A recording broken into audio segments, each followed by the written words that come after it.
This is StoryRobot. Welcome to r/NuclearRevenge.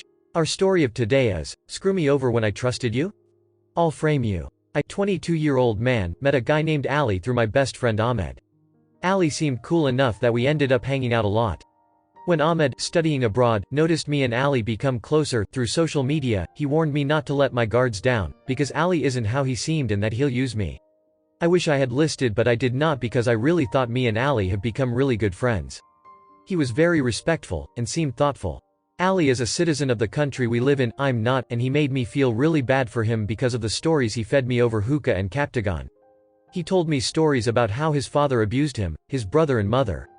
How they're about to be homeless because his father, who lives alone, would not pay rent. He was driving a really messed up car.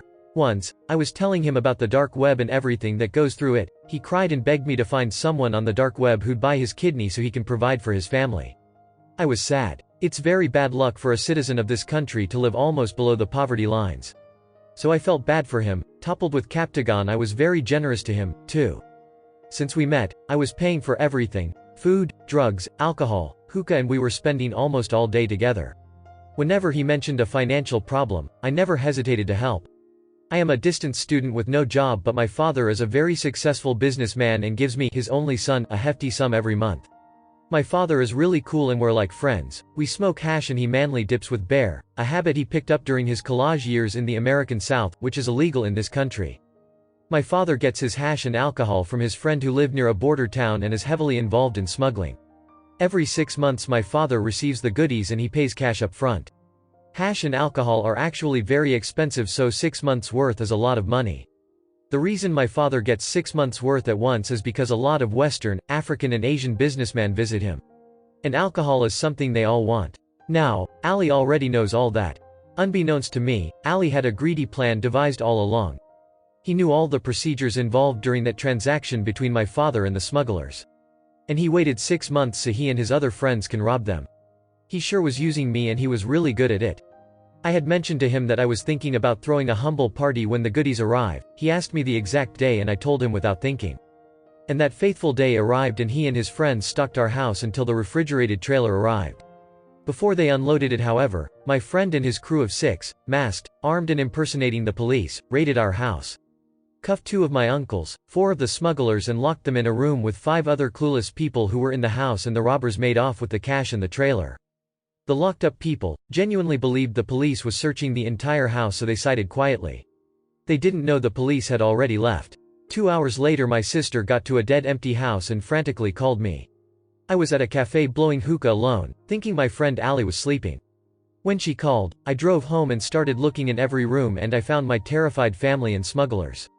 I asked what has happened, and one of the smugglers instantly laughed and asked me if there was police outside, to which I replied, no.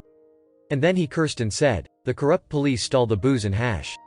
Since that was a common occurrence, usually with smaller amounts, we all thought that was just that. Beeped cops. The tech-savage person he is, my father has most of the house outfitted with a high-tech surveillance.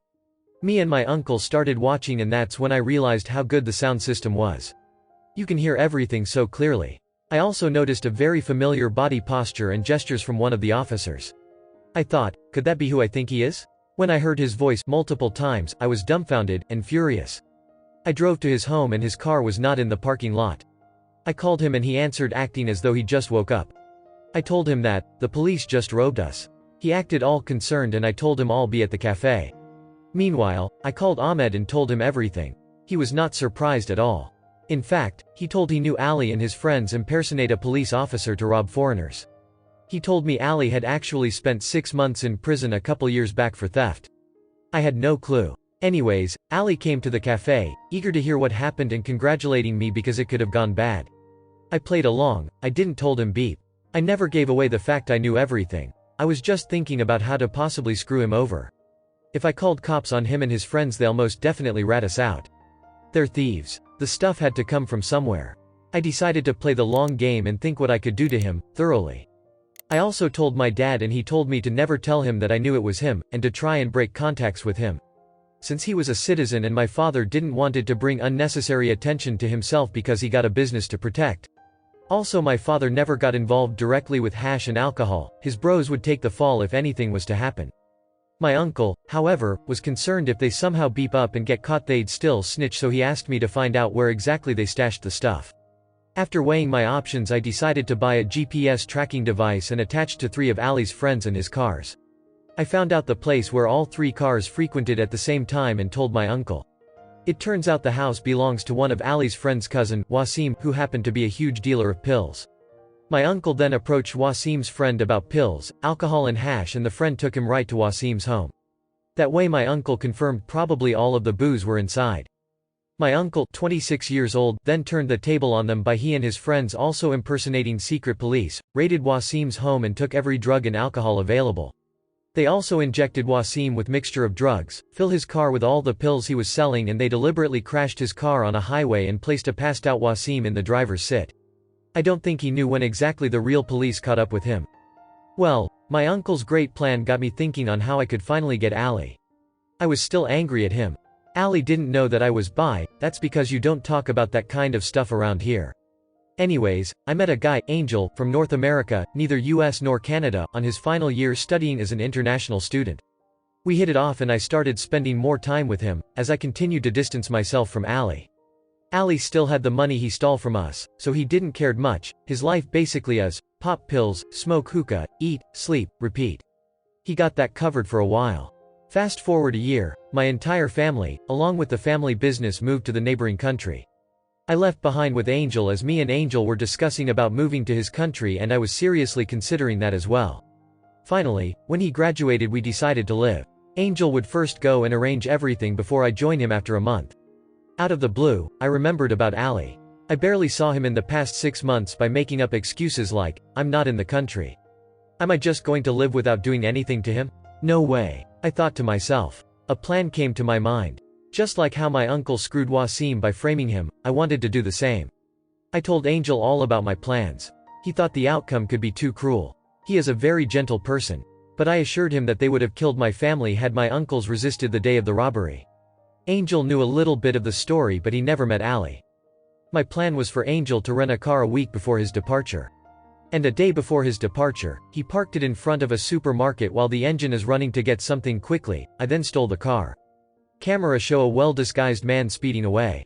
He called the police, they reviewed the footage and alerted the rental company. The rental company then gave him another car, which he returned at the rental company's airport branch the next day before departing home. I hid the car I stole at a location cops would not go to look. I also hid a fairly large amount of drugs and some cash under the trunk lid. I put the keys on the front tire. Then I traveled the breadth and length of the Atlantic Ocean to go be with my Angel. After overcoming jet lag and the confusion of time differences, I called Ali on Snapchat and asked him to please pick me and Mom from the airport within an hour, as my uncle couldn't pick us up as something urgent came up at the last hour, but he has left a car at somewhere and the key is on the front left tire. Since Ali's car is a mess, he didn't offer to use his own. He assured me I had nothing to worry about. He picked up the nice BMW rental in less than 30 minutes and he let me know. I'll see you at the airport, was his last words. I put the drugs under the trunk lid because airport security would always, without exception, lift the lid up to check. I later learned that he got 5 years for being in the position of a stolen vehicle and possession of drugs with intent to distribute. Thank you for watching. Error. Problem detected. Not enough subscribers. Please subscribe, like and comment.